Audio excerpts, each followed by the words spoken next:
Hello and welcome to I Am Geek, and this is episode 152. I'm Brian. I'm joined by my brother Chris and our good pal Katrin. Tonight we have two more special guests. It makes a total of 5 guests tonight. Yes, good job. People, yeah. I can do math. Yeah, 5 people. You can do math, but you can't do English. So I can't do much. I can do math if I'm just using. Well, if I take my shoes off, that doubles the amount of math I could do. But his fingers are those. And it adds ambiance as well. Yeah. But we're joined tonight. You may remember way back when. Way back when we were just a young show starting out. We were joined by fabulous guests. Monica Aston is back. Woo! And she brought somebody with her tonight. You may have seen him on the show Supernatural. Oh yeah. Or stunt double for Matt Damon. It depends on how long his hair is. But Kyle King, how are you doing? Welcome to I Am Geek. He didn't do any of those things. I just think he looks like Sam from. Kyle and Monica are both animators. They're both in video games now. Now, Monica was, I think, the last time we talked, you were in the movie biz, right? Was I? I think. Yes. Yeah. Chris is like, I know, because I'm your best friend. But last time you were in the movie business, you said, forget that. Forget the movies. I want to deal straight with digital content. People. I'm blowing this joint, you guys. Yeah. So now you're with video games, as well as Chris. He left the movies. Blew it up like she exploded. Did she blow it up? Yeah, like literally. It was horrible. It was chaotic. There was lots of death, lots of mayhem. Oh no. But she's happy, so that's fine. Is that why Ray is still in therapy? Ray Chase? Yes. That's why Ray's hair is so large, actually. It blew up. But you guys, I guess we could talk a little bit about what you're working on, but you guys the latest thing you worked on was Borderlands 3, which we'll get into that, hopefully. We'll get all the secrets. Oh, totally. Yeah. Find out where all the behind the scenes unicorn is, or whatever. We just discovered there's a unicorn in the game somewhere. I don't know. We play it. Katrin and Chris and I play it. Mm-hmm. And we're going to give you the what for tonight about what we don't like about it. All right. Not really. You have to tell me about it as well, since I played the whole thing, Definitely played the whole thing. I'm convinced by that statement. Yeah, I believe you. I believe you're playing it right now. Yeah. If you look at my Steam account, I do have 1,200 hours in it, though. Oh, there you go. Wow. That's because it launches every time we work in it. The same with me. So. Does that go into actual numbers? Yeah. It does? Yeah, it tells you how many hours. That's so funny. So it's like fans plus developers. Yeah. Like working on it. Oh, no, that's just my hours. Oh. Yeah. Like you can't, like, this shows a lot of how much I know. Like, Steam doesn't say, like, how many hours in the world have been played of this game. I see what you're saying. Like, cumulative hours on Steam played from everybody. Oh, I have no clue. There's the first I don't know. So for the listeners and the viewers, let's back up because for me personally, that was Charlie Brown teacher right there. Everything you just said. Oh. I was like, okay. So. Yeah. On Steam, one of the things is that, it can calculate how many players have played so many hours. Okay. She was asking if, because we might skew the amount of hours that people see as padding the numbers, because all the developers, when they launch the game, it says they're playing the game. Yes. We'd be working. Yeah, we'd be working. So an extra, 1,200 hours for me alone. Working. Yeah. I'm playing. I don't know what they're doing. Yeah. Just working. So let's back up and let's I guess Monica, let's talk about what led you from what drew you into video games, maybe from movies. Yeah. And then Kyle, we could talk about basically how you got started in this business, and then we'll go from there, and we may have a fun game to play later, maybe. It's called This Is Your Life. We've got people from your past that are going to join us. Yeah. Remember when? Whose voice is this? Yeah. Guest speaker number 10. I remember when I would braid Kyle's hair Stop, Rocky. on Sunday mornings. Remember him playing in the paddling pool out back. Stark naked. So, so I don't know who wants to go first. I don't know if Monica, you want to sort of give us an update where you are in your life right now from the last time that we talked. Well, yeah. So I guess it's funny because I really, that was an honest question when you asked, like, you were in film when we last talked, right? And I was like, I think. So yes. And it just ended up being that Gearbox was my first job out of school anyway. So I still had ties there. And then,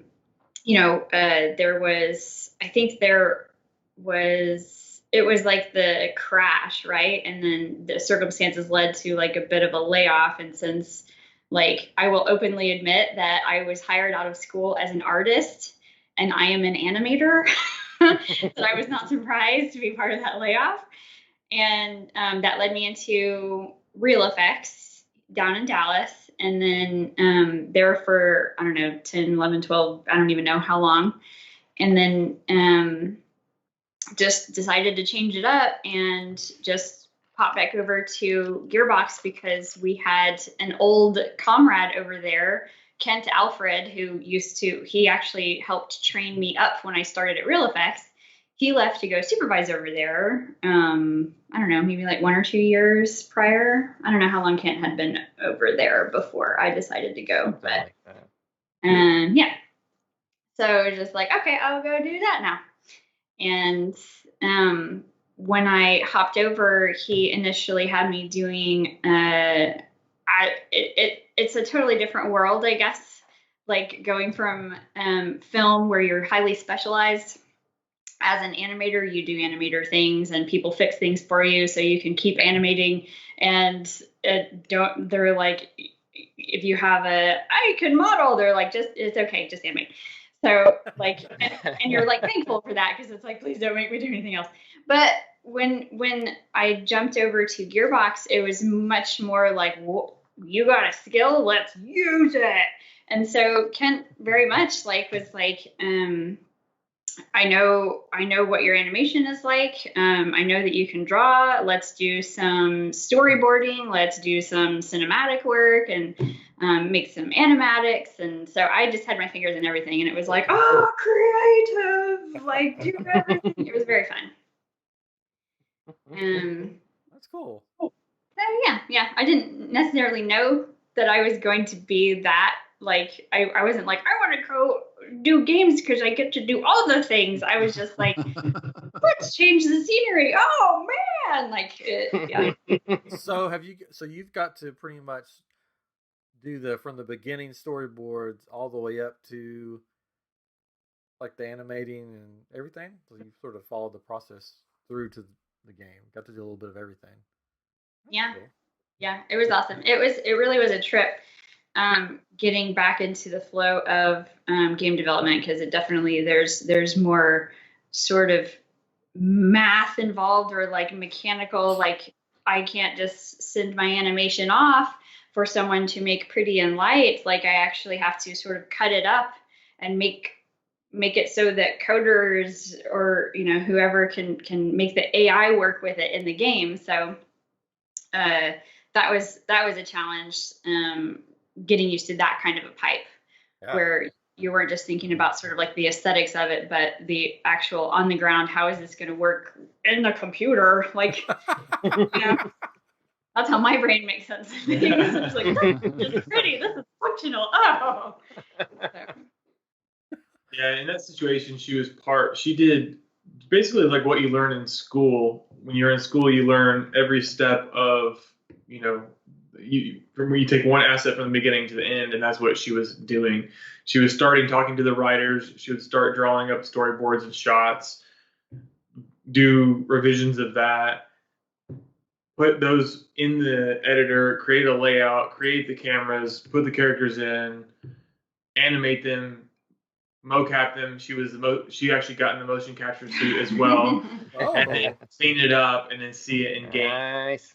So that was a wonderful new experience. Yeah.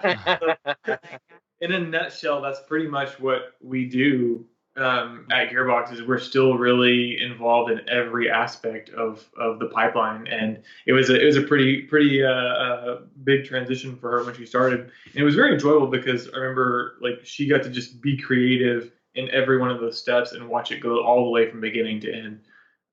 So that was actually pretty cool to see you do that. Yeah, he was seriously, you know, that little exploding brain emoji that everyone uses when you're doing phone texting. Like he was watching me be like,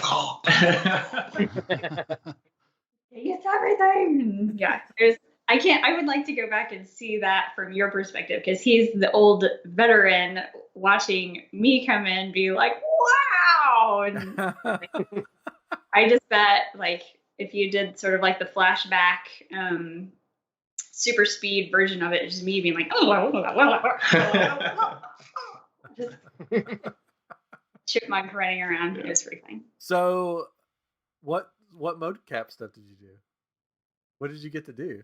Like jump off stuff? Did my favorite when you said jump off stuff, it reminded me of this like one utter failure that I did in the mocap suit, where Kyle was actually directing me trying to I think it was Lilith to throw a grenade or something that my muscle memory, I don't think like I don't have that body.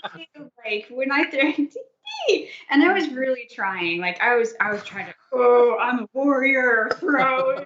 Oh, I hope you saved that off. The reference video would be at work. Yeah, so there's a camera on you at all times, just to catch the reference of like the actual shooting, and then there's the data that gets captured, and like the footage must be so good. I want that. Oh, I can easily pull it down. So yeah, and it was just they're so sweet because they're like, oh, that's good. Okay, let's try something else. Like super professional, but because I know him, because I live with him, I'm like, oh, I'm doing bad. I think one of the things I said was, I can see you're really trying. Let's do it with your other arm. Or something. He's kind of director when you're failing on your face. Like, oh man. That's definitely one of those things. Like, it's funny because it's one of those things you learn when actually working with a bunch of talent is you don't want to throw them off and get in their head. So you just try and talk to them around what they're doing. So I was actually just being a director and saying he was managing me. Yeah, like let's do it. You know, get down a little bit lower and kind of do stuff like that. And instead of like, oh, I know this is not your training. Like, let's go back to the acting, because the acting was so strong because that's what you've been training for so long. It was pretty fun. And so like in contrast, that particular moment after I had been doing other scenes with dialogue, and that's something that we do all the time in film. We're just taking our scene, learning the line, basically being able to mimic the actual voice actor doing the physical action. And so it was just a natural thing. It was, and I did did it actually make it in the big, she did a big monologue on the stage. Right. So like the villainess, you know, the main girl, she's walking around on the stage talking about her husks or whatever. Right? Yeah. Did that get cut? No, I feel like it got cut. It's when Tyrene and Troy are huge holograms near the okay. Do it. So we played that recently because we're going through the game again. I actually said, I bet that's Monica right there. That's so now I want to go back. I want to go back. That's my main big scene, yeah. Otherwise, it was there was another girl who like actually like couldn't get her at the time. That's why I got in the suit for that particular scene. But otherwise, it was there was a girl that we have, a particular actress. that comes from California that we fly in every once in a while. But because we have to fly her in, it was very convenient to have Monica at Gearbox, and we were trying to utilize her as many times as possible for the mocap. And I was like, please, can I do it this time, please? No more weapons. I'm like, okay. You're a giant hologram now in a game. That's cool. I want to do that. I want that to be my job. Just put on a skin tight suit with balls on it and jump around. Yeah. Well, you say that. You say that, but I guess jumping ahead, I just did some mocap. Oh, this happened this year, a couple months back. Yeah. I was so I've been doing mocap in the suit since the day I actually started about 12 or 13 years ago. One of the mocap guys threw me in the suit the first day, and I was 3 months out of college, and I was like, well, what am I doing? My hands are like, what? So he's like, no, just point over there, act like you know what you're doing. So I did it, and 12 years later, I've a couple hundred suit ups. I'm in every video game that Gearbox has made since Borderlands 1. And I go to do some mocap for one of our DLCs recently. And we set up the pads and everything. And we have foam swords. But inside of the foam is PVC pipe so that you can actually have combat.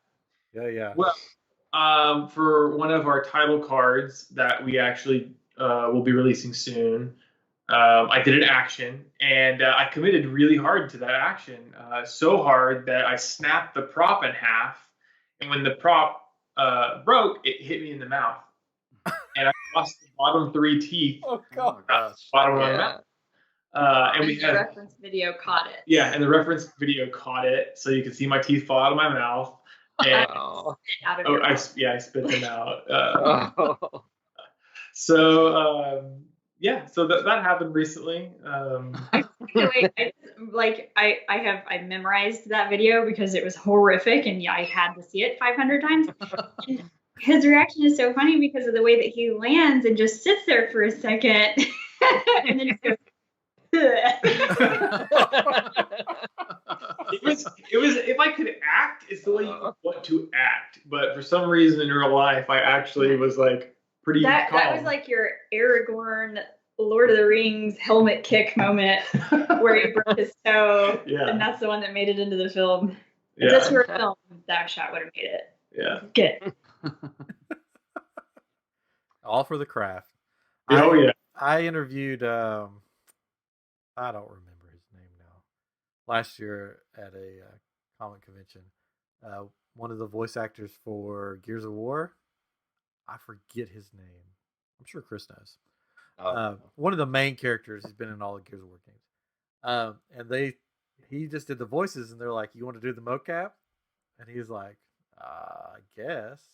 Mm-hmm. And he's an older guy, sort of bigger. And he's like, first I had to put on the suit, and he said that they're like, okay, you're going to jump across this canyon and then jump across this. And he's like, what are you talking about? I do voices for a living, and you want me to jump? Like, yeah, just do it. So he did all that. I think something happened to him, and he got hurt. And then he was supposed to do this. There was this scene where somebody was dying. I don't know if it's the love of his life or whatever. I haven't played Gears of War. And he's supposed to lean into her and get over top of her. So he did what they were supposed to. He got him real close like he was supposed to. And the other actors just snapped and started cussing at him and yelling, "Why are you in my face?" And he's just like, "I don't know what's going on." It's like, I just do what they told me. I'm sorry. Didn't after she's like, "I have a boyfriend." Yeah. Yeah. Oh. Oh God. Oh, I would die. I would just be so terrified. I guess it was like, okay, so when the Witcher show came out, I started playing 3. It was the first one I had played. And I think it was that we were talking about, the mocap for the sex scenes or something. And like this is the first sort of like thought I'd had after my mocap experience or whatever, or since then, going finally putting 2 and 2 together, being like, did their mocap Texas? Like, how did they do that? What about the balls? Do they not? That helps out probably during the The Velcro balls. Velcro balls. But because I knocked mine off all the time. They're really just stuck on, So that was my thought. I was like, what about the Velcro? Stuck together. They had to pry them apart. Where's our prior? Come in. We got a private party. The crowbar. There's the guy. There's the crowbar standing by. I got this. Don't worry, it's good. Oh man, you doing okay, Katrin? Good. I'm tweeting. Sorry. No, Is that a bad topic to bring up? Is this a? Do kids listen to this? I don't know. We've marked this not for children. So it's okay. Yeah, we stay family friendly, so we try to keep it clean, but that was fine. That's what I thought. That's but in hindsight, I was like, oh, I wasn't thinking about that's just part of nature, Velcro balls. Yeah, Velcro is a problem. Yeah, in nature. Part of nature. All natural. Tonight on I'm Geek, we discuss the birds and the Velcro. I think we talked about that last time I was on too, actually. Oh no. Who knows? Probably. One Velcro strip falls in love with another Velcro strip. You go get a prior. Yeah. What if there was a guy on set and that was his title, The Prior, and they're like, what's the prior do? And you're like, just wait and see. Just wait. Yeah, it actually sounds really dignified, and it's like, no. Ooh, he's the prior. Yeah. Big rubber gloves. We're just the prior. Oh, so speaking of priors, Kyle, tell us about your background. Oh my gosh. Well, I guess we start. I guess we're out of college. Basically, that's actually we met in college, and then as we graduated, I got the job at Gearbox. We got the job at Gearbox. We actually got hired at the same time. Came as a pair.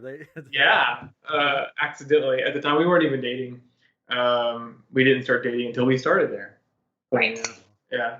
But no, I started like 12 years ago, I think it was, and I started because I've just always been an artist in some way. I was a traditional artist when I was younger, and then started playing video games. I played Final Fantasy, and I was like, oh my gosh, I want to do this.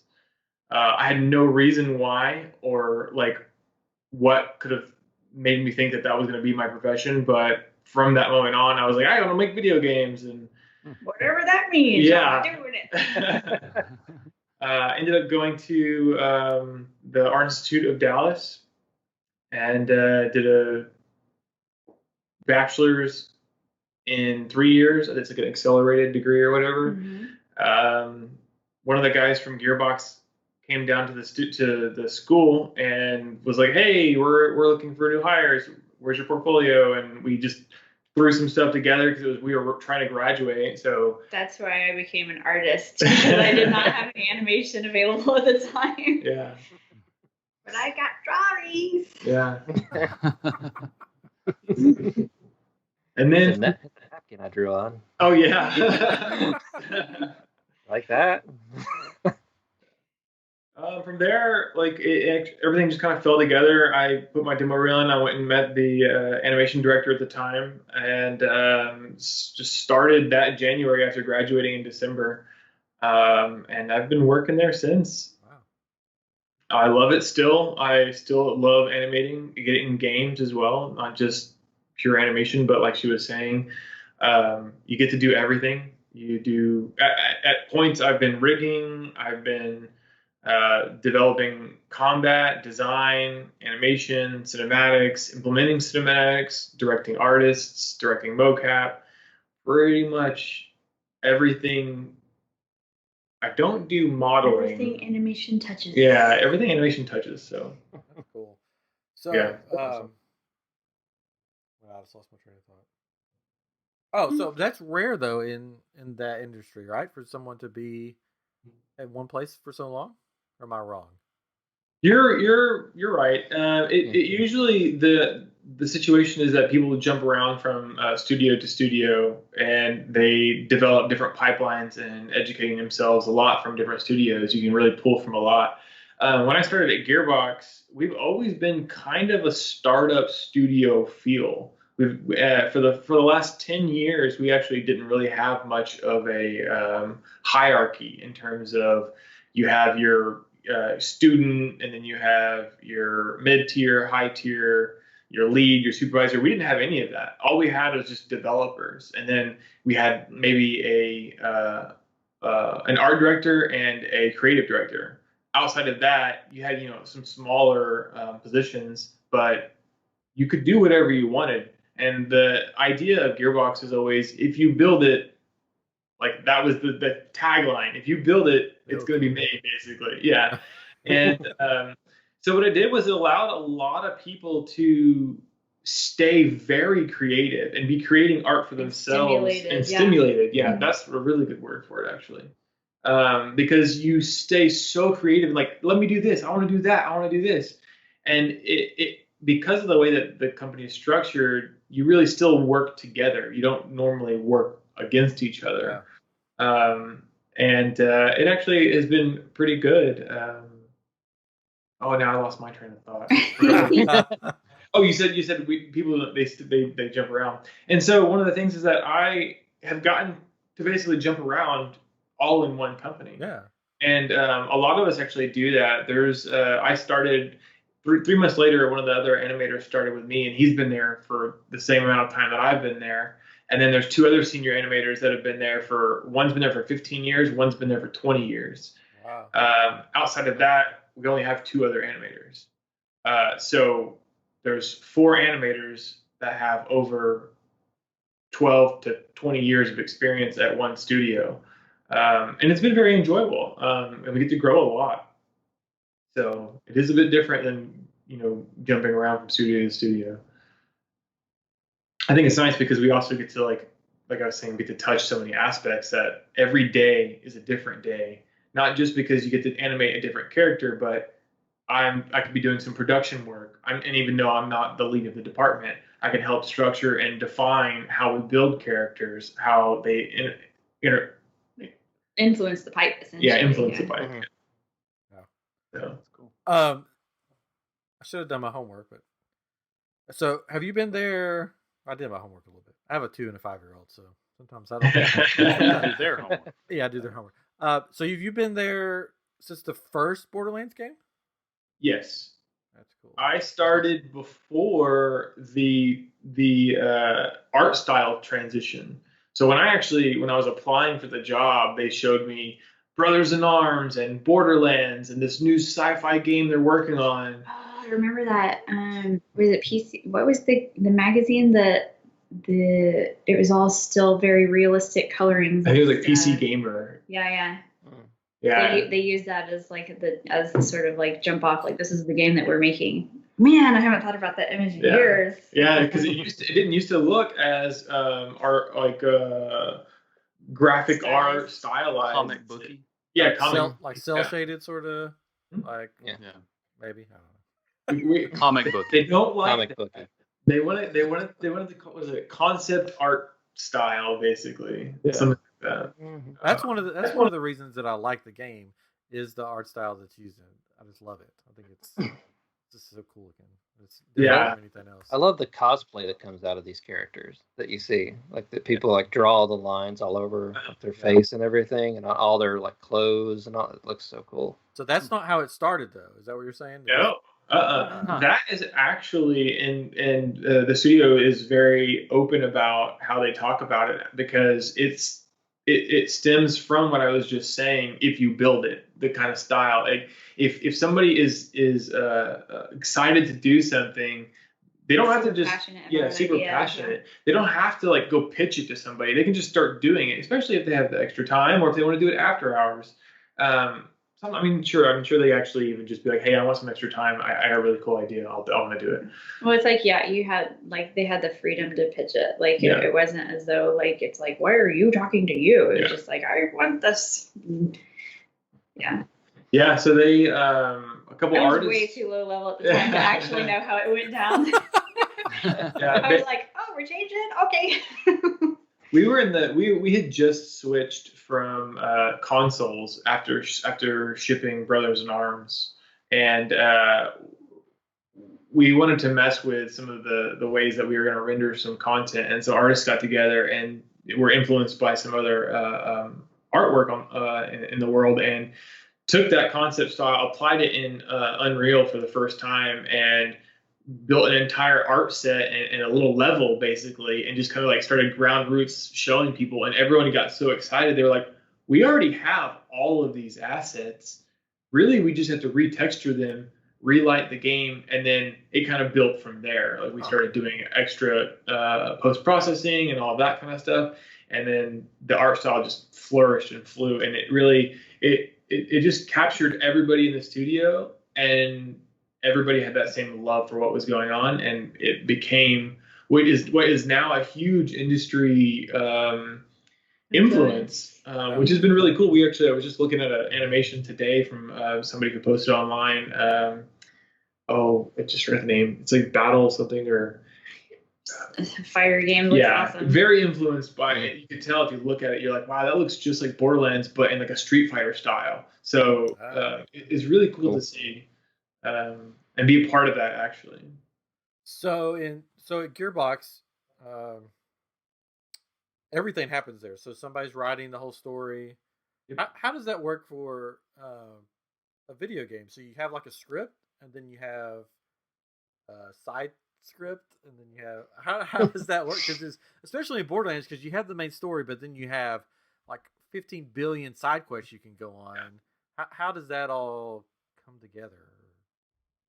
We have, so we generally have, a couple of writers for the project, some couple of head writers, and then there are, they'll work with our mission designers and our level designers, who also write parts of the script for all the side quests and stuff.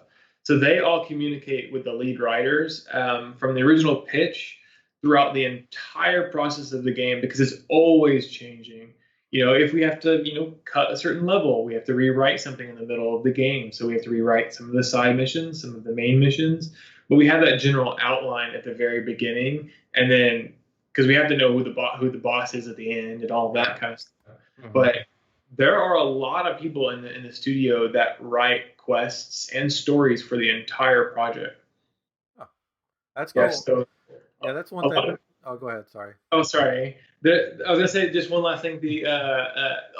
One of the things that people get afraid of when they go into video games is like, hey, I want to be a writer, and then they see like a studio has 3 people out of 500 that write a script, but people might not always know that it's not as black and white as that. There are dozens and dozens of people writing stories and all these little, especially for Borderlands, and that's where a lot of it comes from. You see influence for like all of the side quests that are pop culture related, and you have, 50 people who have different backgrounds and experiences in their life. They bring these pop culture pieces together, and they all write stories together, and you get. Also, ideas are flying all over the place. Like, even if you didn't write it, like maybe you're like, it'd be cool if this, and someone takes it and runs with it. Oh yeah, I'll message them all the time and be like, hey, I just saw an episode of this. Go write something about it. And they're like, yeah. I saw that too. I want to put something in there. Get to writing this. Yeah. I watched America's Got Talent tonight. It was great. Yeah. Have you seen The Bachelor? Yeah. Do that. There is like a game. I mean, look, you say America's Got Talent jokingly, but isn't there like a game show that you have to go fight in or something in the game? What was the one we did? What was it? Yeah. There is. I mean, it's got everything. That's what I like about Borderlands series is that it's like. I guess the best way to describe it is if you turn on a TV, you go to the guide and scroll through, and you watch a couple minutes of this show, and then you get distracted by this other show, because it's just so fun. Because like we're doing the main story mission, and all of a sudden we come across a freaking dinosaur who says, hey, I need you to go fight the cartel. It's like, what the heck? And why is this dinosaur wearing a cast on his arm? this is so much fun. And okay, I'll go fight the cartel. And you jump through his magical portal that he has. And it's just like so random that it's just so fun. That's Yeah, we went and got coffee for somebody in the game. yeah. Yeah, we did that the other night. She's like, I need some coffee. I need some caffeine. Go get me some coffee. And we're like, okay, why not? That one's pretty funny, actually. That was Lorelei. She and that was a long quest just to get the coffee. Yeah. You're like 15. You're like, is this the main mission? Like, this is a 45-minute side mission for some coffee.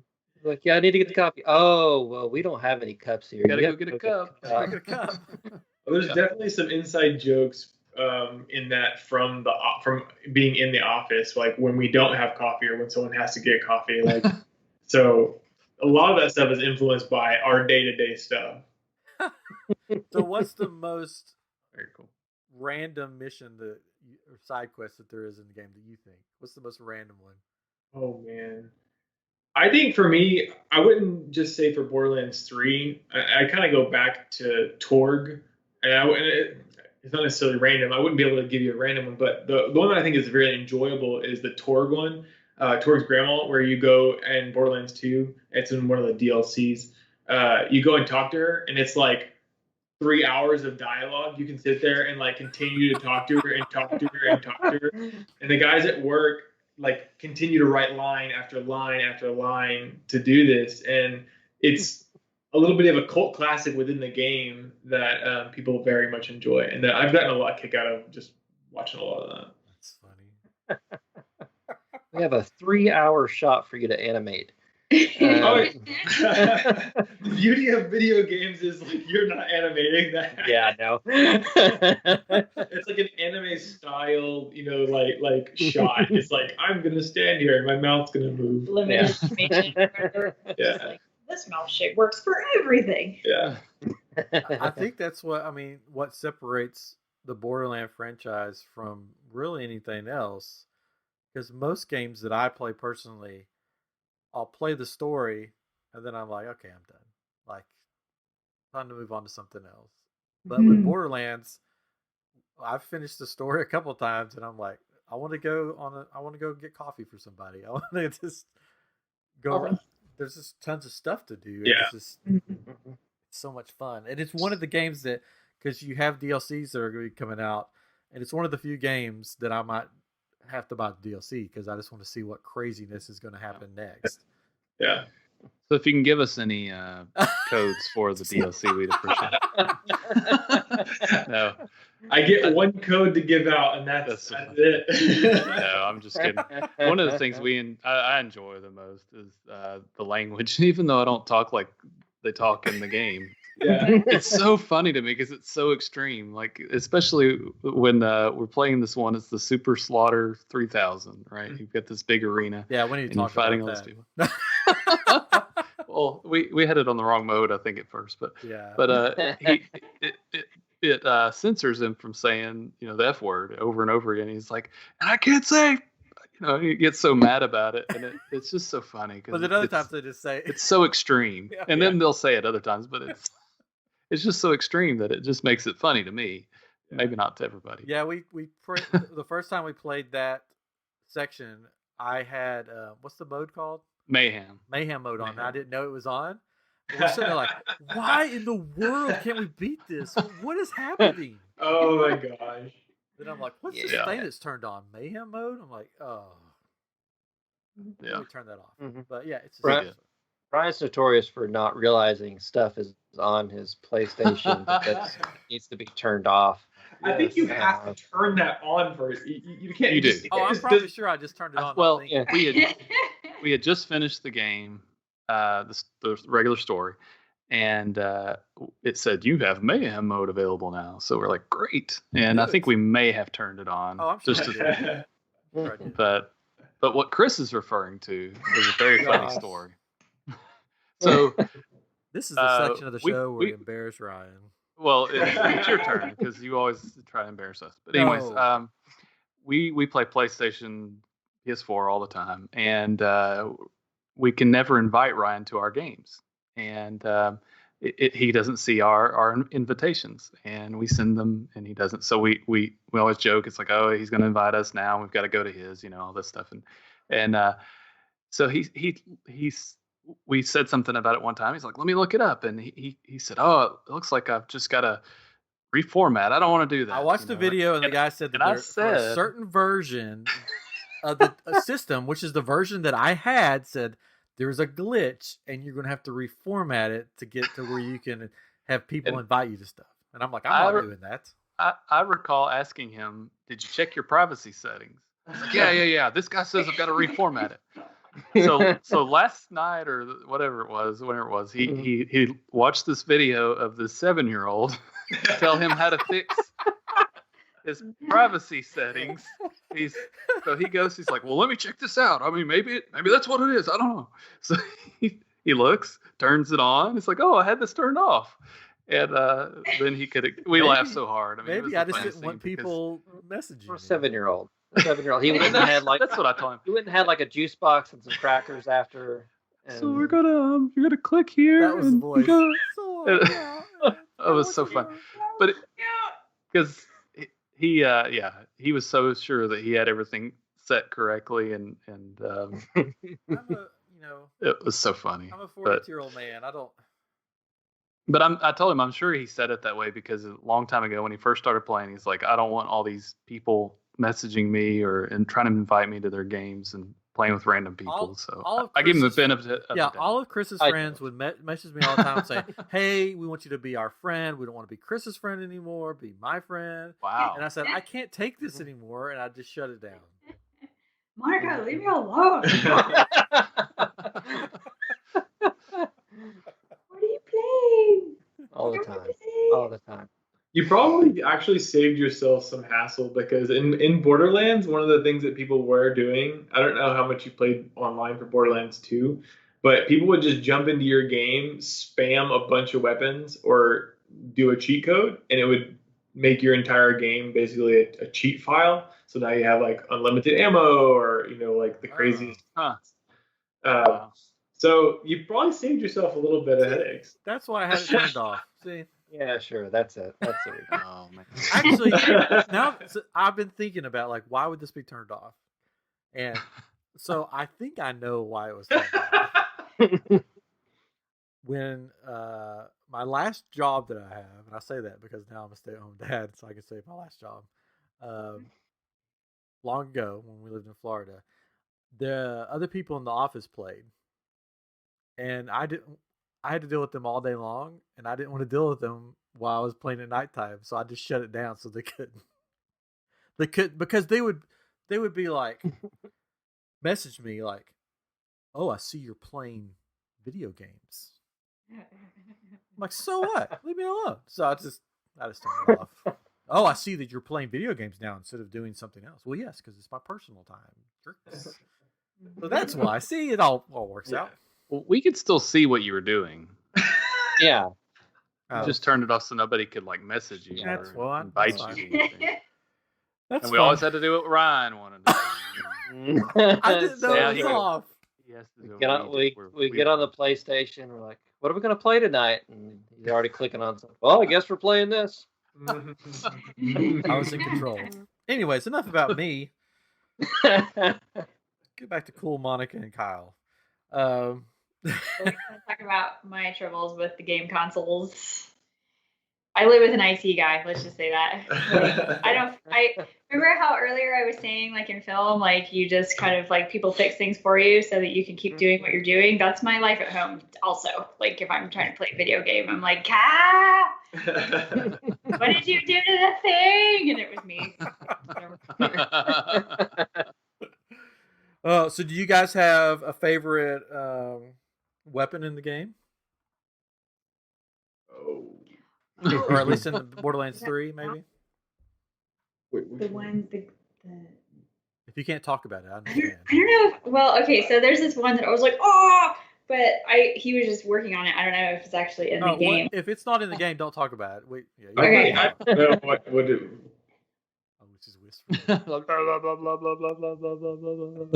That's a motion. What's it called? They're just, I think they're Iridian the ones that have They look like they're alive. yeah, we put them. I think, Like I don't have favorites for like what they do. I have favorites for what they look like. yeah, that's right. Yeah. I think they're iridium. And it looks like it's breathing. Oh wow. Oh, I don't think that one. got that one. I have a rocket launcher of some sort. It looks like an animal, sort of, but it doesn't. I don't think it moves or anything. I don't. What's the So I gun don't that know. you have, Katrin, that when you shoot it or whatever, it starts going ow, ow, ow, Ow, ow, ow, ow. when you reload. When you reload. That's a really good one as well. Yeah, those are funny. And I gotta Yeah. say I love the flamethrower. Yeah, he got That a is based flamethrower. off the Elon Musk. It's based off Oh. the Elon Musk flamethrower. We had that at work. Like oh wow. that's awesome. You had the Yeah, actual 'cause, Elon like, Musk I picked it flamethrower up. work? Oh. It's not a flamethrower. But it is a flamethrower. No, it's not a flamethrower. So. Right. Oh. I know. But no, I picked it up in the game. I was like, because I love flamethrowers in games for some reason. He does. We'll play like Battlefront 2, and I get the flamethrower stormtrooper, and I'll just be going burning everybody. It's great. So I picked that up.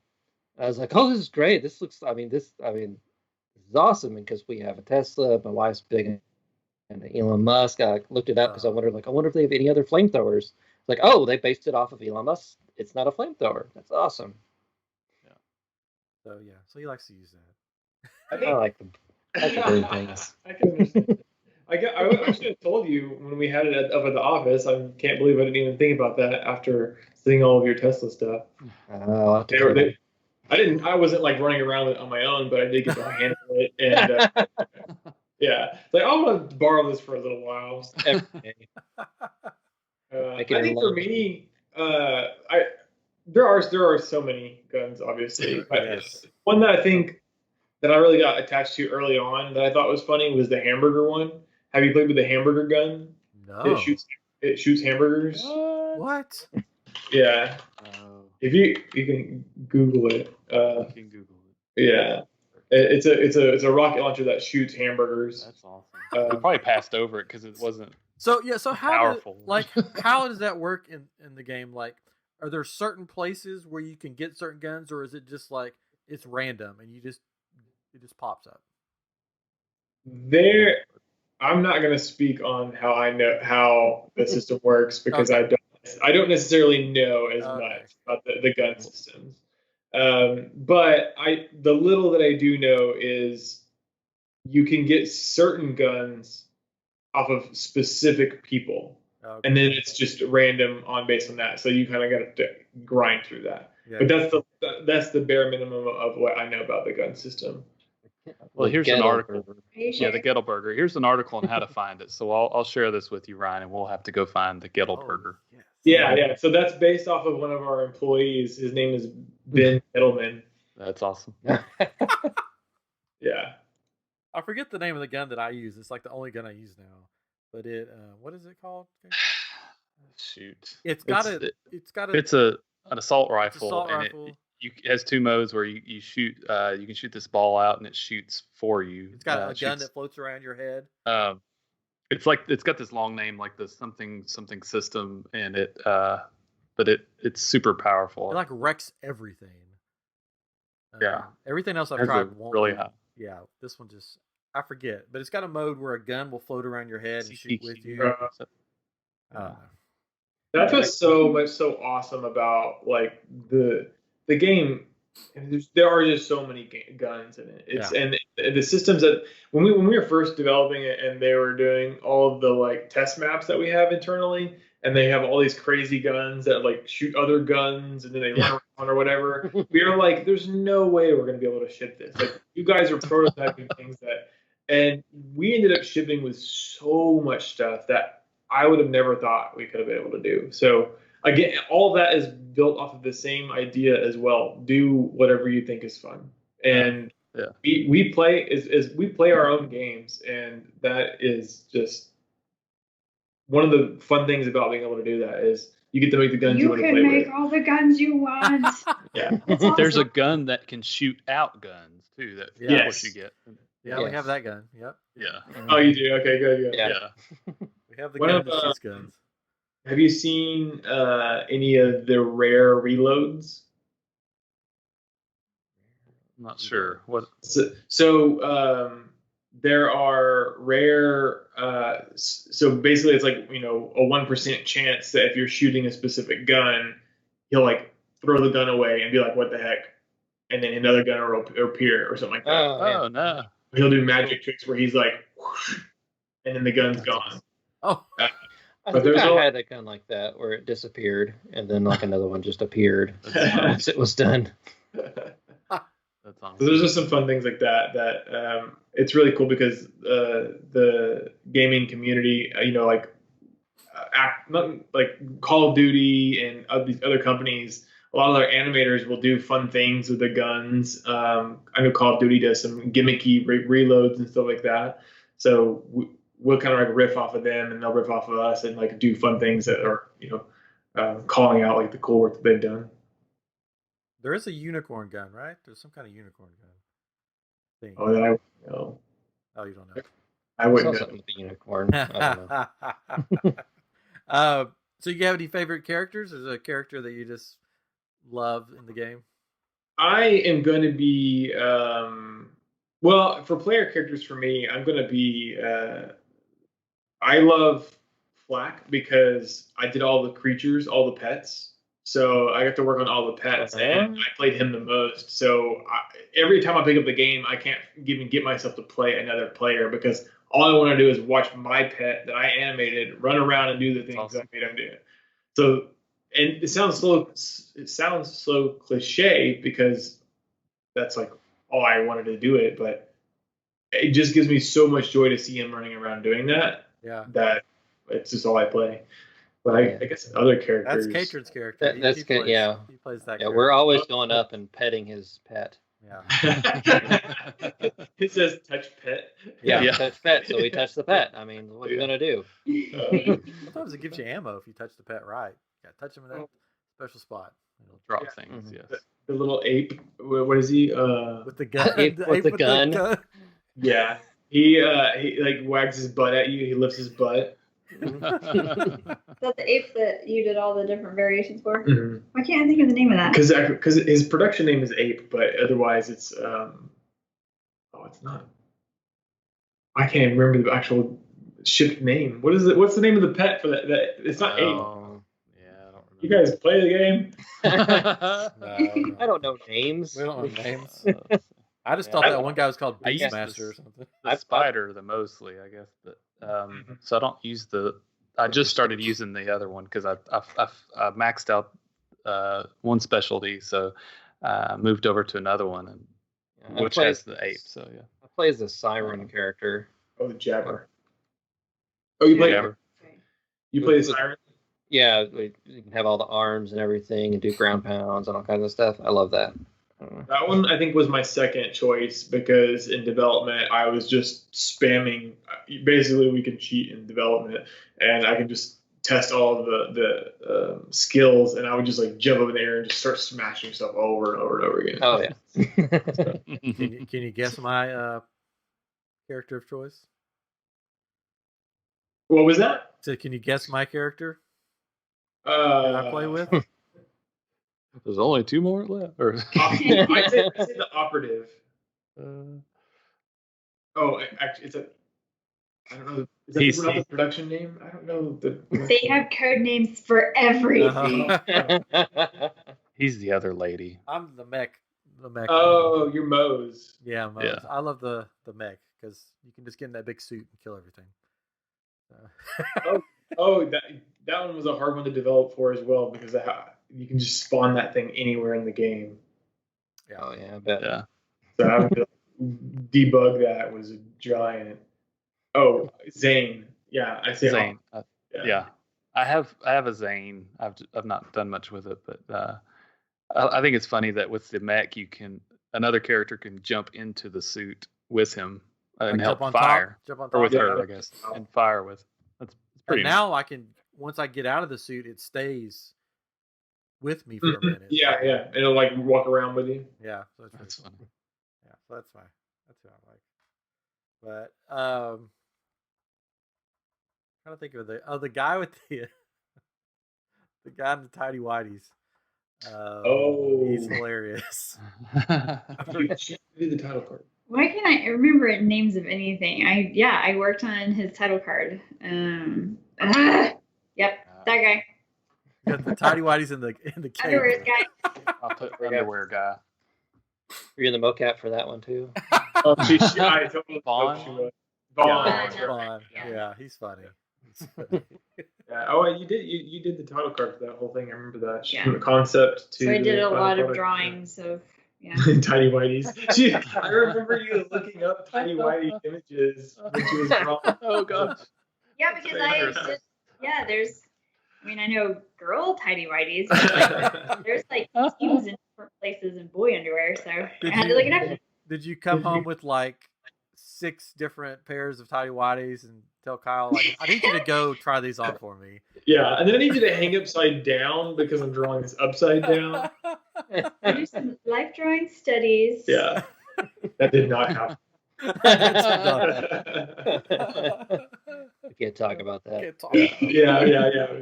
NDA on that one.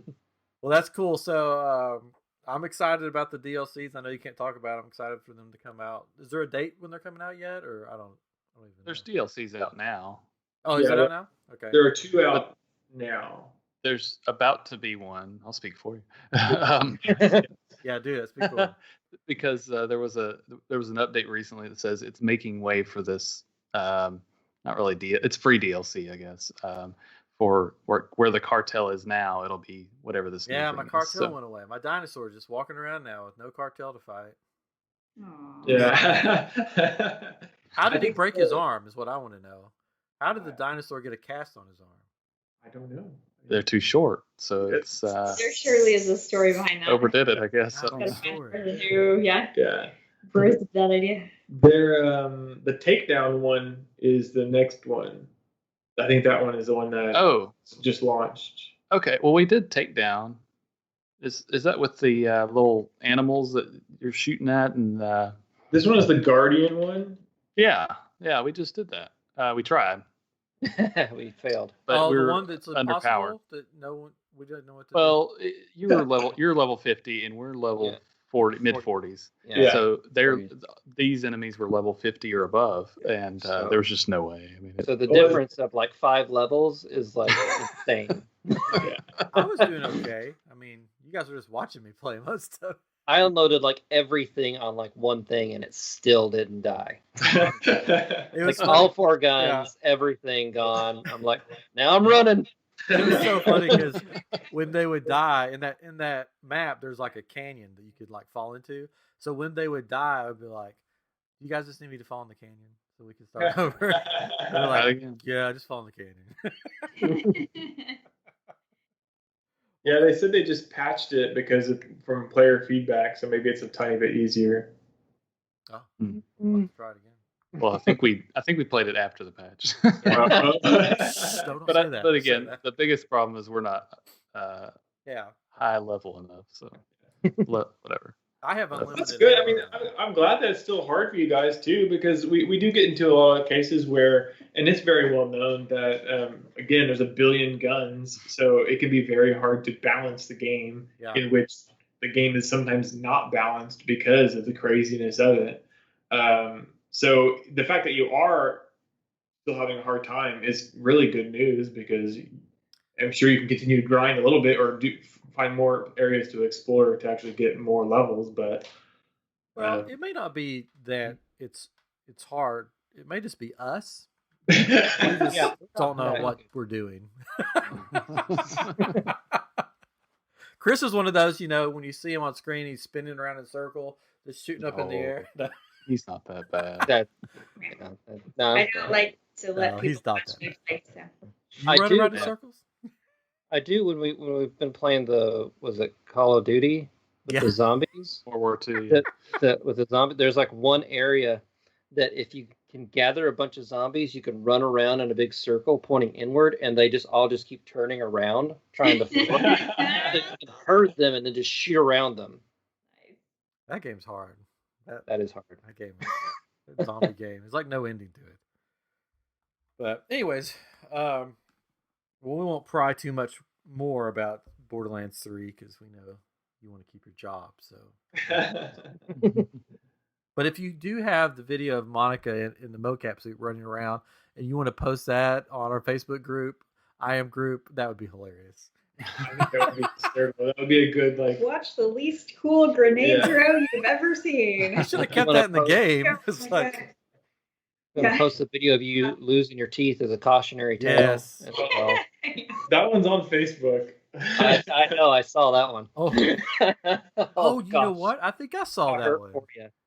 He still has the fake tooth. Oh yeah. Like, you know how they give you a placeholder, a loaner before your real tooth is available? Like, that's what he still has. Yeah.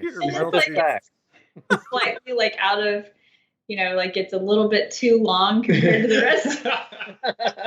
Before your real tooth is available. We're sorry, with everything in the world right now, your tooth is still in China. It'll get here soon, but until then. Tooth, you're gonna be fine. We had this tooth from a 50-year-old man. Had a bit of a slack jaw, so it'll work. It used to catch me off guard, but now I'm used to it. Now it's gonna be weird.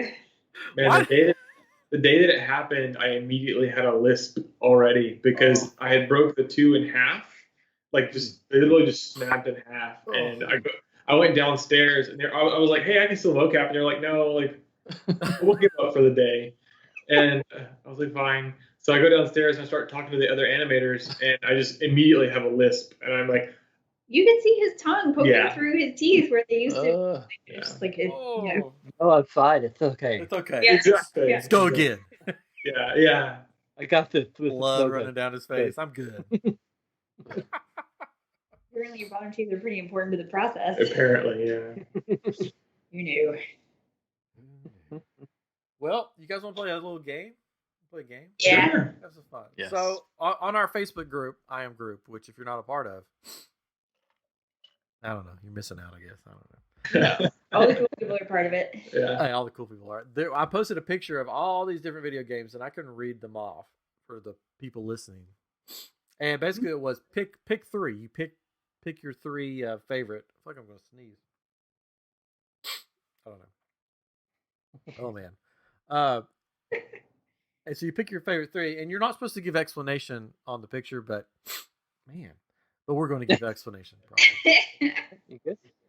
Oh, I got something stuck in my nose. We're on a live stream, so don't pick your nose. I can't pick my nose. I can. If this was just audio, I'd be all up in there. I'd be like knuckle deep. Mm-hmm. Here, I'll just do He doesn't care about us seeing it. Oh, it's on the side. Talk to yourself. We can't see anything. Video Don't games. know what you're doing. No clue. Okay, anyways. Video games. So there's a list of video games you're supposed to pick your top 3. So I'll just go through the ones on the list because there's some that aren't on there that people probably would have been on there.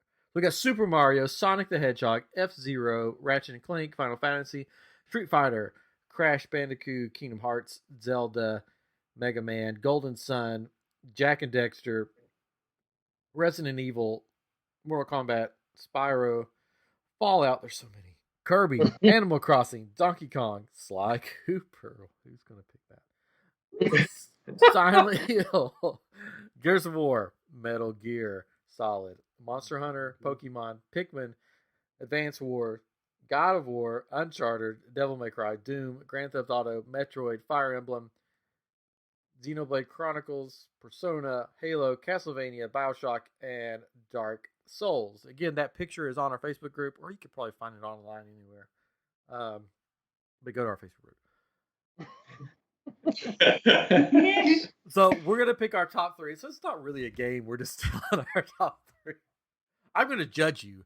And the people we'll see who the winner better be right. is. You better be right with the games that you pick. My wife did. I said on the post, I said, "And tell me what you think my 3 favorite games are." My wife, she goes, "I guess your games," and she told me, and I was like, "I've literally not played 2 of those games." Anyways, okay. So who wants to start? So this Now, this may not be your favorite games of all time.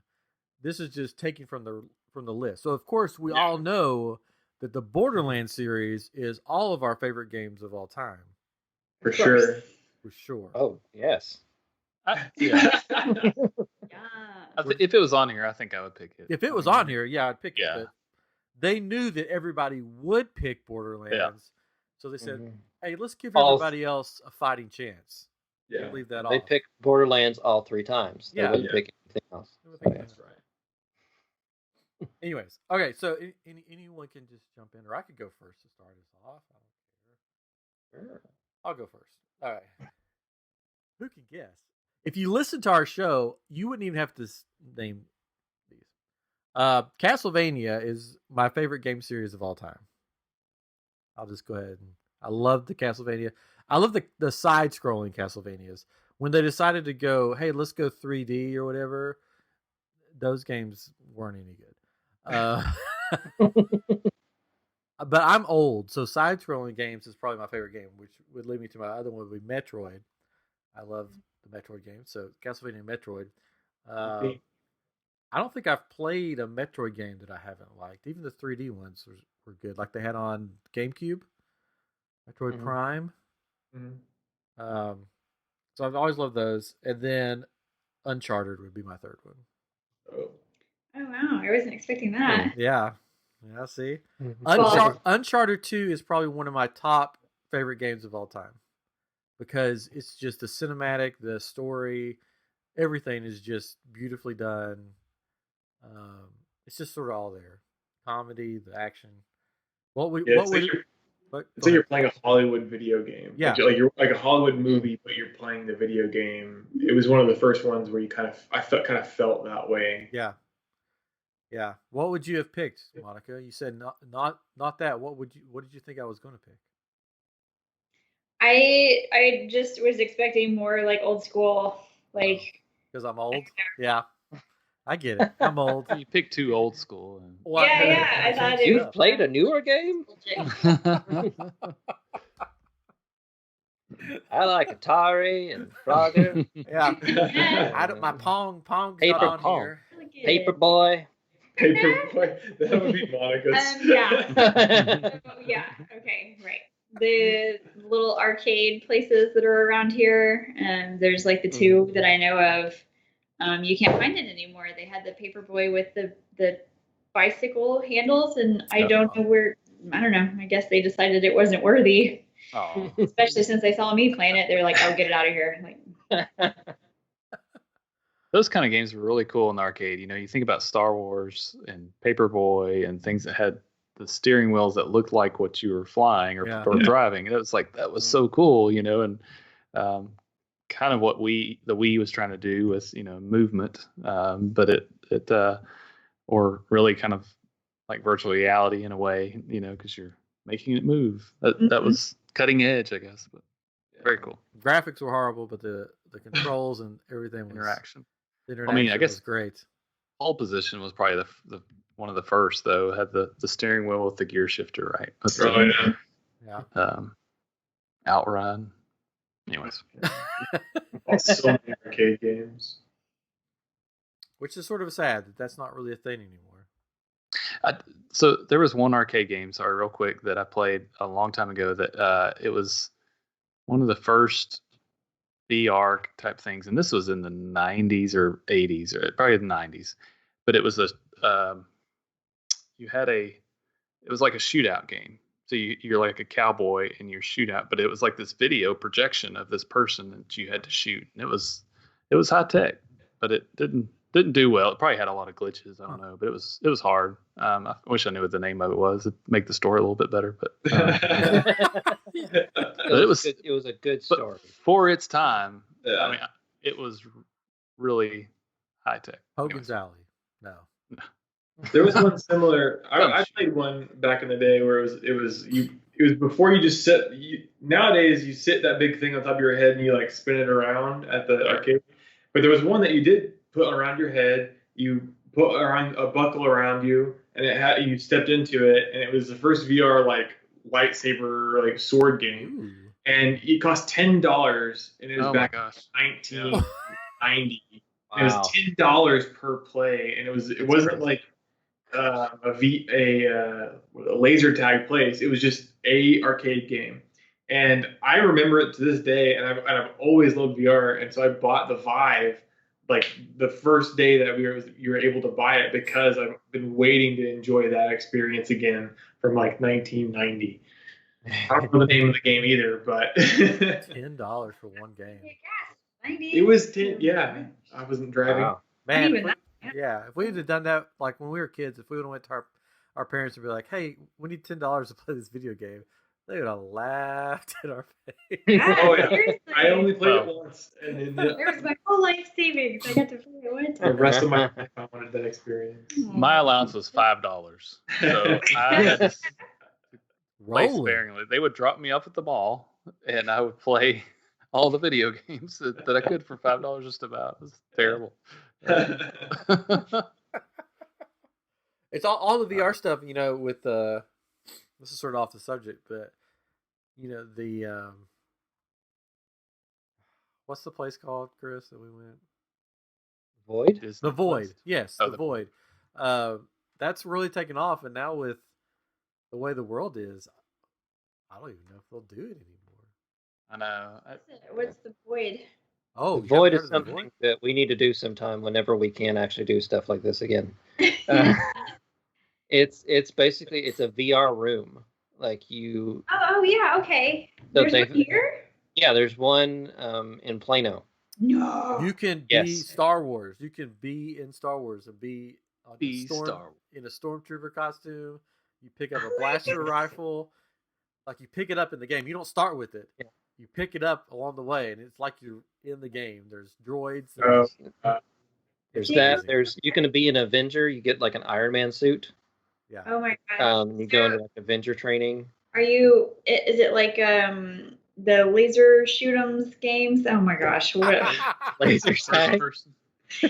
you know what I mean saying. Yeah, Laser like tag? laser tag. Yeah, that's it. you have like you have the VR helmet on, but you also have a vest. So like if you get shot or something happens to you, like the vest will like buzz or whatever, so you feel like. But it's What's free up? roaming, There's so like you're walking augmented around. reality where you can see Yeah. what you're doing.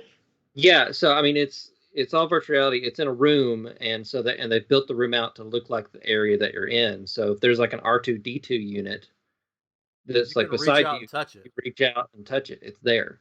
Oh my gosh. And like for It's probably the a trash can though. yeah, it's probably a trash can. No, it's not. I lifted. I thought it's going to be nothing. So I cheated and I lifted my visor to see, and it was an R2 unit sitting there. Oh no! It was like all black, but Yeah. it looked exactly like it. And So- they had another big droid. I probably got him later. I forget his name, but it's like a life-size droid, and he's there. R5. Yeah, but you see him in the game. It looks just like Mhm. it looks like they're there. There's heat. The It feels Avengers like one, there's you'll- lava. It's cool.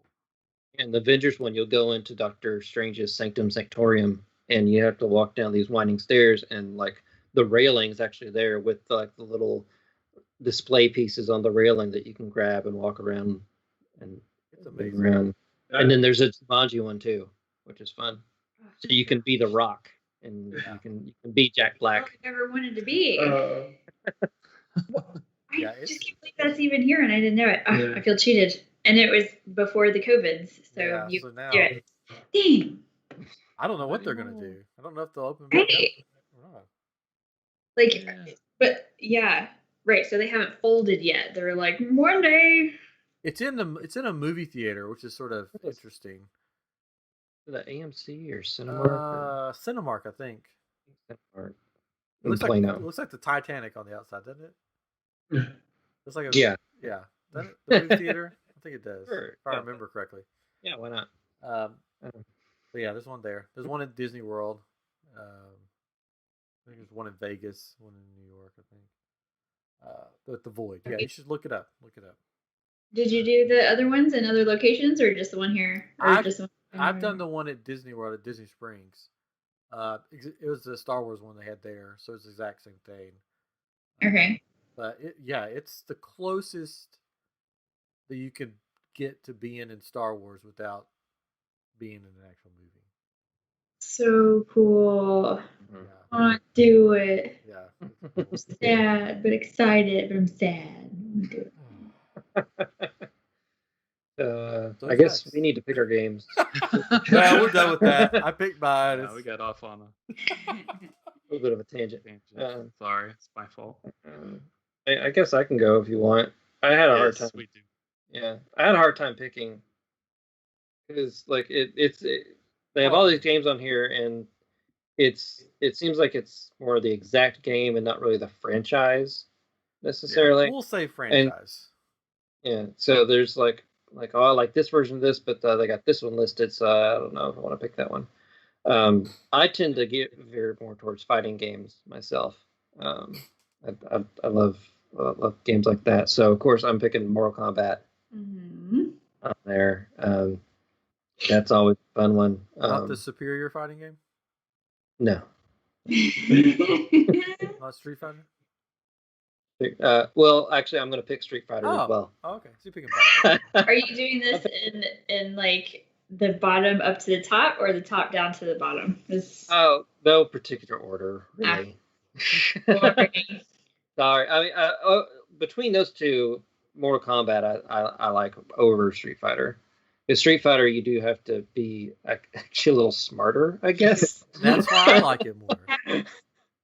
Because the combos, like, you really have to learn the combos of that. With Mortal Kombat, you can kind of like just blindfold yourself and go in and do all these cool moves. Which actually I kind of did one time when I was playing with like Dorian, who we've had on here. When we were playing a game one time, I was like, watch this. And I just turned around, didn't even look at the screen. And I just started hitting like every button, like going through it. And I actually beat him. Oh my! That's why he won't come back on the show. That's why he won't come back on the show. He's better than me at Mortal Kombat. For some reason, I was just like, when I wasn't looking, I was doing much better. And then the last one, I'd have to go with the classic because I always love it. I'm not good at it. I've never beaten it. But Mega Man.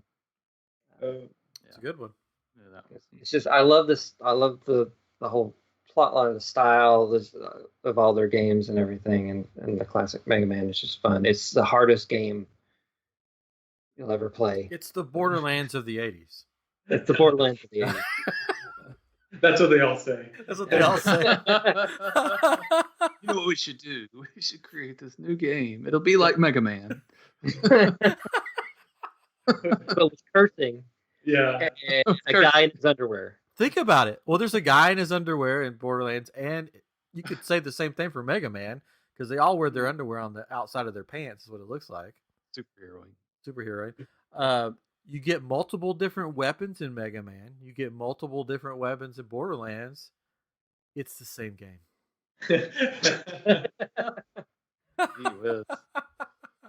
There's robots in both of the games.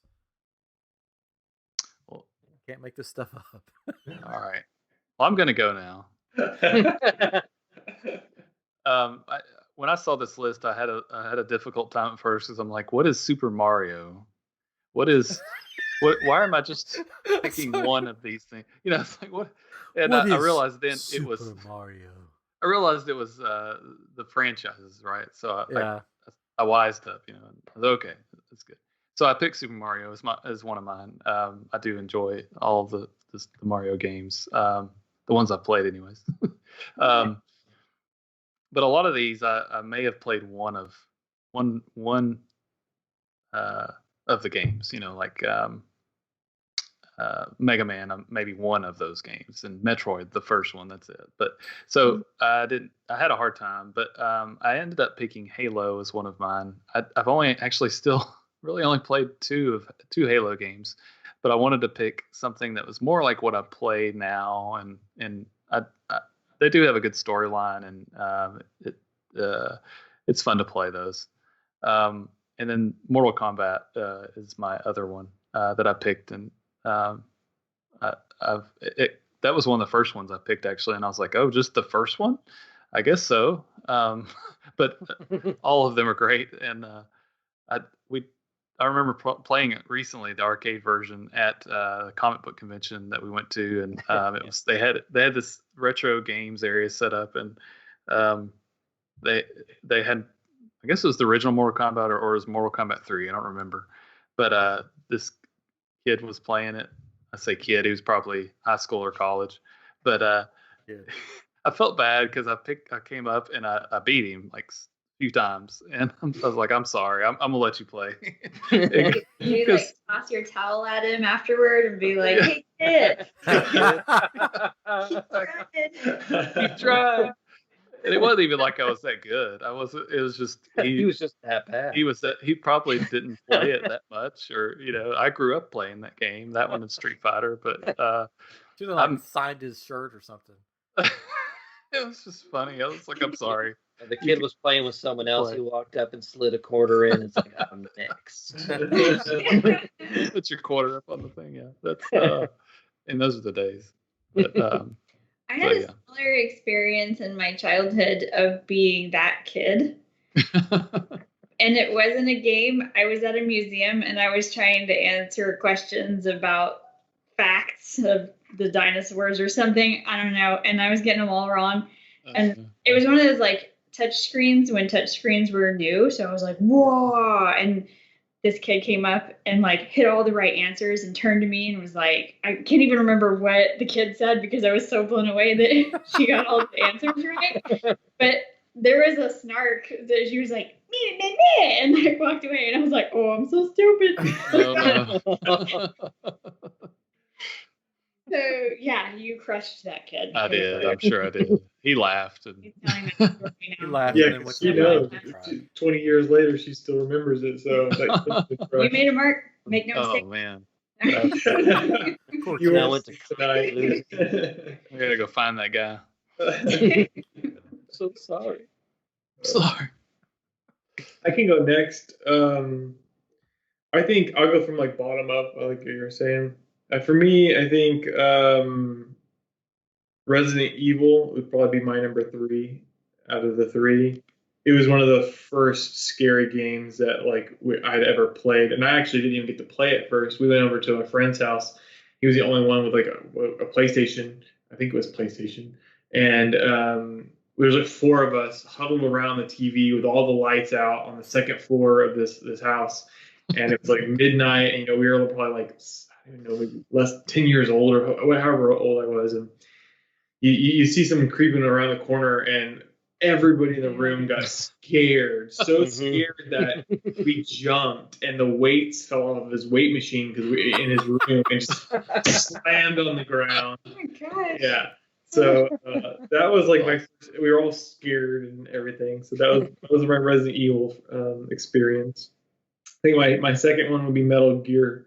And I'd probably go with just the Metal Gear Solid, the original PlayStation 1, because that one was one of the first, that one and the second one that came out. They just were they felt open world to me, even though they were kind of a linear path game, but it was the first style that I had played of that. And then Final Fantasy is going to be my obvious first. Like I was saying earlier, for video games, it was the reason I got into the actual industry. It was the sole reason that I was like, I want to do this. I'm so enjoying watching this stuff. I've got to do it. And funny enough, like the Final Fantasy VII was the one that got me, and then the remake came out a couple months ago, maybe just 2 months ago. And I took off work for 5 days. I was like, I am gonna take off work. It's the first video game I've ever like taken vacation for. It was like the turning of the millennium in this house. Yeah. Oh. Yeah. So I took off. I got a glass of scotch. I turned the lights down, and I just played for like 6 hours straight the first night, and then just continued to play the rest of the week and loved it. So yeah, those are I could probably tell you 90% of these games that I've played, how much I love them, but those would be my top 3 for sure. Cool. I'm surprised no one has picked Sly Cooper yet. Sure, you look so surprised. I'm so surprised. When I saw that on there, I was like, This is somebody's favorite game. How did they make this list? Who made it? Like, how was it chosen? It was probably months and months of data research. No, probably some 16-year-old picked a bunch of games and made a meme. Okay. Yeah, because like if they're like I wouldn't be experienced enough to be able to find the thread in here, like where it is that these all came from. So good, that puts me like that gives me a little bit better self-esteem. Yeah, I don't think there's any thread. I think somebody just said, "Here's some games."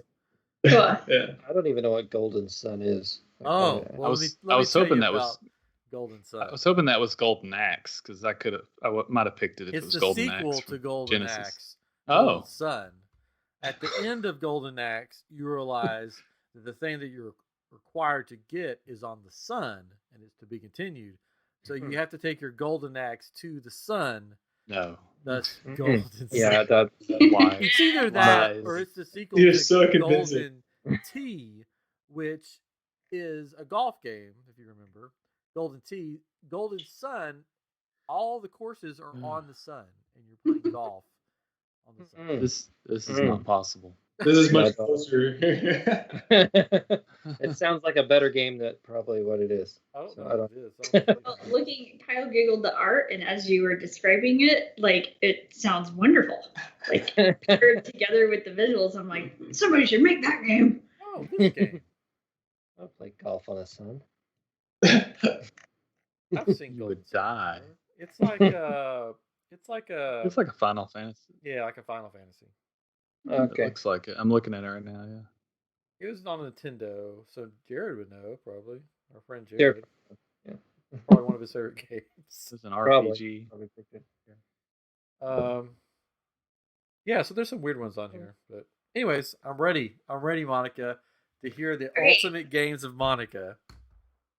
This is gonna be so silly. Like so I'll just like spoiler Final Fantasy, same for me. We're married because of that freaking franchise. Like it's just You like? I do too. yeah, like Yay!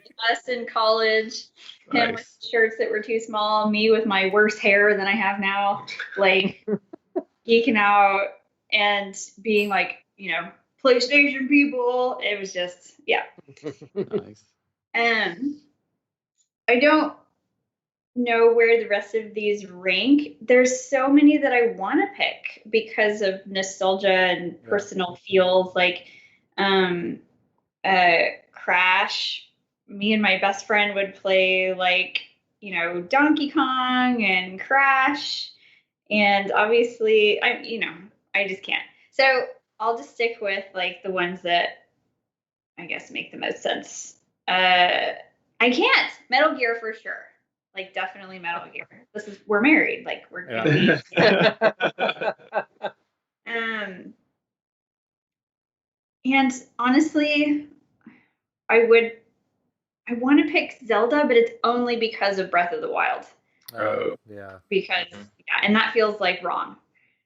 Because that's not loyal enough, I guess. Yeah, if you like it, you like it. I'll go with Silent Hill actually. Oh. That'll be my third one because that was my scary game. Isn't that funny? This is funny. I've never played the Silent Hill game, but I've seen the movie. Oh, man. I've seen both the movies, but I haven't played the game. Oh my god. The game is really good. Actually, no, I think I've played it with Jared. Maybe I may have haven't played it. I wouldn't mind playing it, but it's I don't know if it would be fun nowadays. Yeah. probably. I think it would be annoying these days. Yeah. I was just trying the Resident Evil remake that they just put out, and the walking it's better than it was when the original Resident Evils where you're like trying to walk around, but it was still like, whoa, feels like an old game, even though it looks really good. Did you guys get to see the sort of shelved Silent Hill that they were working on? That the demo came out, and oh shoot, what's the director's name? The demo had a weird name. It was not called Silent Hill. It was something Start else. with a P. Paranoia or something. Oh, anyway. Persona. I still like, you know how when you watch a scary movie and that becomes like the thing that you see in the dark. Yeah. that demo still has me like, oh, it was so. Gosh, I'm so sad it was shelved. Like, because it would have been absolutely amazing. Yeah. Hideo Kojima, and like the demo was. They ended up making, so the game that they did end up making, or that he, like, once it was shelved, there was some drama, I can't remember what, that they made the one with who's the zombie guy with the crossbow? Daryl? You guys are so, Daryl, yes. PT, playable his Oh, I guess. yeah, with the baby. Yes. That's That one game that was so weird. After the other one fell through. PT, that's it. PT, yeah. The name of the Silent Hill demo. Oh, you guys. Oh, it was so scary. That was actually scary. It's going to be so good. We can wrap up in a minute, but is there any games on this list that you just like, no, I don't like that game? It's interesting. I'll never play that game again. Final Fantasy. Oh.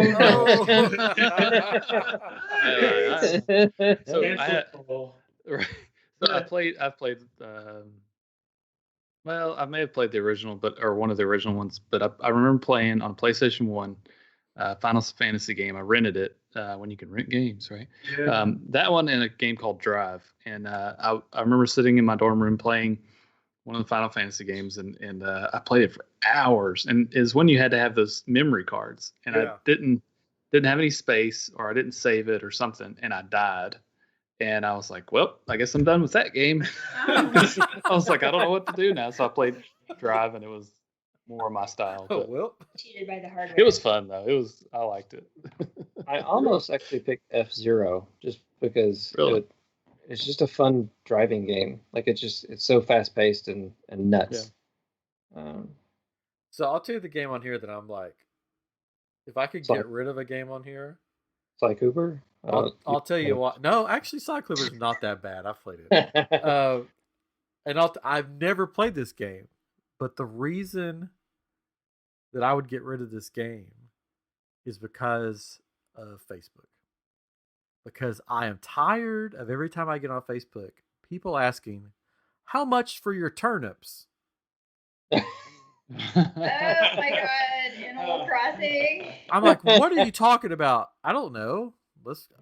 How much for turnips? I don't know. Why are people asking you? They just Facebook? Like on like groups, like Facebook groups. You'll be scrolling through. Oh. And it'll just be like all these posts. How much for your turnips? And I'm like, what are you talking about? And I'm like, are people? I don't understand the game. I guess I'm just old. I don't get it. When you're tired with doing your stuff in your life, you can go and do stuff in your life in a game setting. Honestly, yeah. Like, yeah. The same thing happened to me in Animal Crossing that happened with Stardew Valley, where like you do your farm, you plant your crops, you build up your life to the point where you dread waking up in the morning for the stuff that you have to do in your game life. Like, oh man, Second Life. I'm so tired dealing with whatever it is. The turnips. Yeah. So it was Smurf Village for me. There was a mobile game that was Smurf Village, and you just grew Smurf berries constantly. And I was growing all kinds of Smurf berries. So Animal Crossing is just you sell each other turnips or whatever? You farm, you collect things, and you trade them and sell them. But why of all the things you could have in the game would you be like, I really want to buy some turnips from somebody? Because you need to pay back Tom Nook. Like he owns you. What? Yeah, there's some dystopian undertones. She would get me and she'd be like, Kyle, come read this. This is creepy. This is a Ponzi scheme. Yeah. Like, I just joined a cult. It's bad. Like, I've never played any Animal Crossings before. This was my intro to it. And so I was learning, and I would just, it's funny because I had this sense of foreboding, like, oh, it's about to go down. like it's about to go dark. Like I really honestly was expecting it for the sky to fall and then to be like, "Roar!" It just felt wrong. I don't know. And then when I realized it that way, I was like, I just tried to collect a bunch of dinosaur fossils. Like that was my thing. I just what is this wanted to collect cool. I really like the museum. Like once you collect a bunch of stuff and you walk around, and that part was cool. I don't understand. I'm just old. I didn't either. At this point, I still don't. You collect turnips and dinosaur bones? A ton of peaches. I don't know. Peaches? Well, that peaches makes sense. Peaches for me. Peaches are good. Millions of peaches. Yeah. I mean, they make them downtown. I've heard. In a factory. In a factory. Yeah.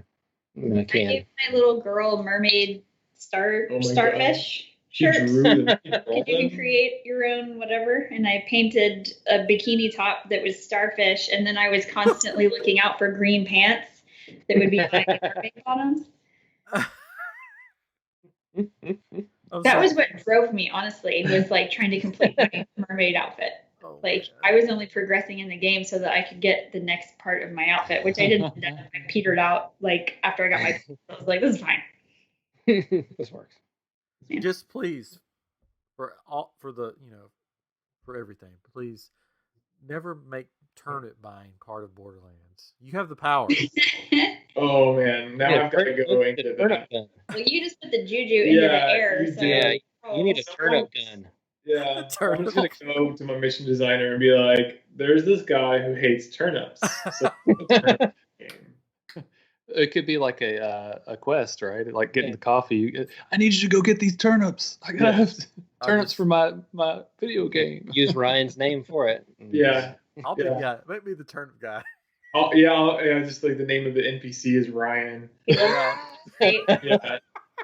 It'd be like the character from Avatar with all the cabbages that, like, he always blows up the cabbages. You can make me a crotchety old man that doesn't understand turnips or something. Yeah. What's with all the turnips? That's how half of our missions get started. Not even kidding. I'm tired of turnips. I want a peach. Yeah. Just give me a peach. Oh, man. Any other games on here that you guys just... maybe not hate as much as me, even though I've never played them, but I want to love Fallout. I love that type of game, and we play Fallout 76, and it's so frustrating. Remember, you can't say anything bad about it. He can say whatever. I can say whatever. Oh, okay. So frustrating because you have to make sure you're fed and have water, and you can't be over encumbered, and you just got to keep track of all this crap, and you can't carry too many things, and it's so hard. But I haven't played the other ones, so I can't totally take it off of there. But many people love the older ones. So Winchester in our live stream just said that turnips are things you buy, and it's like playing the stock market. Mm-hmm. Wow! So like the price of it goes up and down. Yeah, that's great. Okay, you have to pay attention to the market. I never got that far. I guess that's why on my Facebook group things, people are saying, "How much are your turnips?" And I'm like, "Oh, I see." Is the market not the same for everybody? Not the same for everyone at the same time? I don't know. This is a very complicated game. Wait, who asked the question, or who told us the answer? His name's Winchester. He's one of our. We should ask Winchester. Like, does it go? Is everyone's the same? Yeah, Winchester is everybody's turnips. Can't believe this is what we're talking about. The same price on Animal Crossing. If everyone signs on at 9 a.m. Central, are all the prices going to be the same or different? I just know, like, because I played it on like the Game Boy, like the Game Boy, one of those, and you could plant something and you have to wait for it to grow, but you can go into the internal clock on your Game Boy and move it ahead. Oh my gosh. And then you go back into the game like, oh, I got a full-grown tree now. You're like the black market of turnips in Animal Crossing. Yeah. You want some fast turnips? I got the turnaround down. Mm-hmm. Let me know how many you need. That's funny though, because like I was, my son plays Farming Simulator, and I was looking up on the console. In order to get more money, you have to do these hacks or things to try to get money. And one of the things I was reading the other day was because like on a PC, you can just go in and change the XML file and put whatever money you want to. But on a console, you have to do things to try to trick it. And one of those is like make sure your Xbox doesn't turn off after doesn't go to sleep, and run this process, and automatic, like you can have solar farms, basically like solar panels, and gain money from it because you're selling that power to somebody or something. But it's so funny how that stuff, there's ways to game those kind of things, Yeah. I don't know. Well, it's funny because you say the turnips, but I'm playing No Man's Sky currently, and my friends they're doing something similar. They're going from solar system or planet to planet and solar system to solar system, and they're crashing the cobalt market. And so I'm like, what do you do? Like they're on Discord, and they're like, yeah, I've crashed the market over here, and I've crashed the market over there. I'm on my next way to the next planet. And I'm like, what are you doing? So basically, because you can easily mine it, and it's on every planet, you can go sell it, and then the demand crashes, and then they just buy back what they sold for a lower price. And I'm like, wow. I mean, I know you're not cheating, but this is really borderline. What do you do in real life now? Yeah. Buy and sell. All right, so now that Kyle, you've known Chris. Yeah. Who doesn't know Chris? Every time I tell people about the podcast, I'll tell the general stuff, and then I'll say, and then my brother's on it, and he's an animator. Oh. And then I'll say, this is what he's done, and they're like, oh. And I'm like, yeah, I'm just the guy that talks. But they always want to know about Chris. Anyways, so now that you've met us all. Yeah. You can take whatever you want to back to your guys, and you can just make us a DLC of I Am Geek. Oh yeah. Just use the three of us in it. We could be a three-headed ogre. I don't care. Now it'll happen. There will be turnips. I'm sure I'm going to get someone to do turnips. Yes. It'll have to be something a little bit different, right? Though, because surely you can't just kind of pick turnips. I don't know. Maybe could you pick radishes? Maybe they'll be mutated turnips, so they'll be different. Mutated turnips. There you go. Oh yeah, we definitely got to theme it. I'm fine with that. Yeah. I'm gonna try this. I'm gonna see if someone will try. Yeah. That's awesome. There has to be a line of dialogue that's like, who does a turnip market? Radishes where it's at. Yeah. Mother. He's gonna walk into the room with the writers. There's a board, I'm sure, there with all this stuff written on it. He's just gonna dramatically erase everything and just write turnip really big. Yeah. They're gonna go, oh. This is where it's at. Do it. Absolutely. I'll make sure to to go into no one's at the office currently, so that's gonna be a little hard. Maybe I'll just hold up a whiteboard for my team's call. No, you draw directly over the meeting. Turnips That's not dramatic. I need a sign. Or like Katrin has a background, just do, and this is the new thing. And you click, and the background is just turnips. Yeah. You're like, you just drop your mic or whatever, walk out of the room. 30-minute PowerPoint presentation on turnips. Yes. I'd be so amazed if turnips is in this game. All right. Here's the answer. It's not the same for everyone. The prices change twice a day, and people are studying the algorithms so that they could predict spikes so that they can sell. Shortly after the game dropped, Elijah Wood DM'd. I'm not sure. Direct message. Direct message. Oh, I know. But I mean, okay. Someone to visit their island and sell his turnips. Elijah Wood selling turnips in a game? I want Elijah Wood's turnips. Said everyone always. That's awesome that he answered it. Yeah. Yeah. That's great. So there's an algorithm to turnips. Mm-hmm. There you go. I'm sorry, I don't get it. I won Elijah Wood's turnip, so I'd take that. That was like second breakfast to him. He's like, 11s. yeah. Afternoon tea. There you go. Hobbit selling turnips in Borderlands 3, the new DLC. Got it all Wait, figured you out. call them hobbits and you can't call them halflings. No, yeah, so it's like, I don't know. There's little short people in Borderlands 3. Just use one of them. Tinks. Yeah, we have Tinks and Tinks. yeah. We use them. Tinks and turnips. Oh, Just have them throwing turnips. Tink turnips. Yeah. Tink turnips. That's a brand name right there. I need you to go down to Tink's Turnips and get me a bag. Yes. And then in order to get it, you have to go fight a bunch of Tinks throwing turnips at you. Perfect. I mean, you guys, you Writes come write some Borderlands. Like, Yeah. I would love to write some Borderlands. There's a lot of crazy stuff in this head. that sounds exactly like what would be in the game. I'm not even kidding. Well, First cool. one's free. The first one's free. The first one's free. Yeah. We got 1 million of them. Just go listen to some of our past episodes. I'm sure you'll find all kinds of crazy stuff you could use. Superheroing. Superheroing. Yeah, Yeah, I that's can't even when say you- it right. Superhero. That's when you wear your That's when you- underwear on the outside of your clothing. Yeah. Anyways, thank you guys for coming on. We've kept you Mhm. probably long enough. I know you guys have stuff to do, right? Yeah. We Oh yeah, we gotta get right play- back to the stuff we're doing.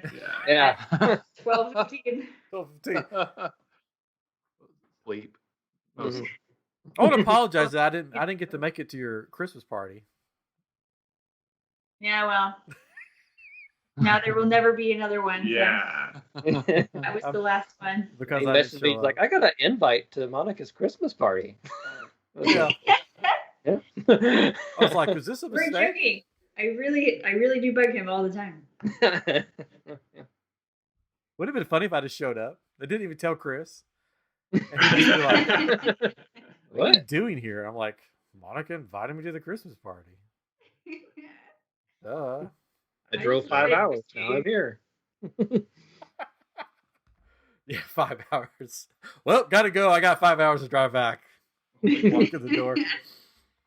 Anyways, thank you guys for coming on. Is there anything you guys want to plug before we get off the air? Go buy Borderlands. Go buy Borderlands. Buy it all. Yeah, no, it's been great. Thank you so much for having me on. Yeah, it's awesome. Yeah, you guys are welcome back anytime. We love having you on. This is an episode 152 of I Am Geek, and we will be talking with you next week.